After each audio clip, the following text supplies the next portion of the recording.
Kejadian pasal 15, perjanjian Allah dengan Abram, janji tentang keturunannya. Kemudian datanglah firman Tuhan kepada Abram dalam suatu penglihatan. Janganlah takut Abram, akulah perisaimu, upahmu akan sangat besar. Abram menjawab, ya Tuhan Allah, apakah yang akan engkau berikan kepadaku? Karena aku akan meninggal dengan tidak mempunyai anak.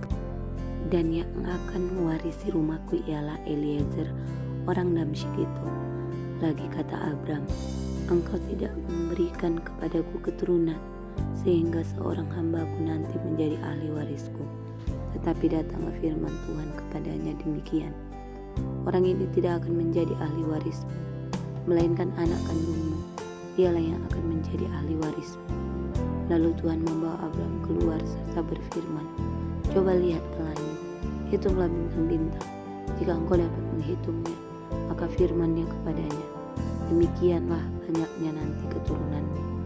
Lalu percayalah Abram kepada Tuhan, maka Tuhan memperhitungkan hal itu kepadanya sebagai kebenaran. Lagi firman Tuhan kepadanya, akulah Tuhan yang membawa engkau keluar dari Ur Kasdim untuk memberikan negeri ini kepadamu menjadi milikmu.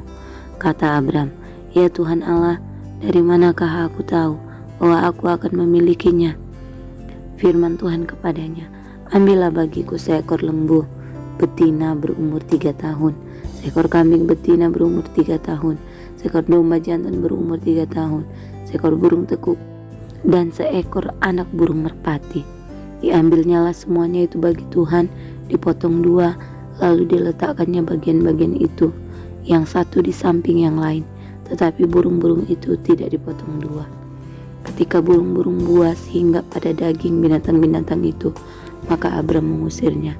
Menjelang matahari terbenam, tertidurlah Abram dengan nyenyak, lalu turunlah meliputinya gelap gulita yang mengerikan.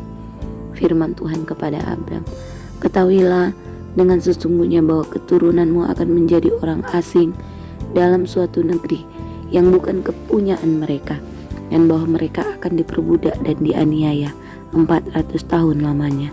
Tetapi bangsa yang akan memperbudak mereka akan kuhukum, dan sesudah itu mereka akan keluar dengan membawa harta benda yang banyak. Tetapi engkau akan pergi kepada nenek moyangmu dengan sejahtera. Engkau akan dikuburkan pada waktu telah putih rambutmu. Tetapi keturunan yang keempat akan kembali ke sini, sebab sebelum itu kedurjanaan orang Amori itu belum genap. Ketika matahari telah terbenam dan hari menjadi gelap, maka kelihatanlah perapian yang berasap beserta suluh yang berapi lewat di antara potongan-potongan daging itu. Pada hari itulah Tuhan mengadakan perjanjian dengan Abram serta berfirman, kepada keturunanmu lah kuberikan negeri ini, mulai dari sungai Mesir sampai ke sungai yang besar itu, sungai Efrat, yakni tanah orang Keni, orang Kenas, orang Kadmon, orang Het, orang Feris, orang Refaim, orang Amori, orang Kanaan, orang Girgasi, dan orang Yebus itu.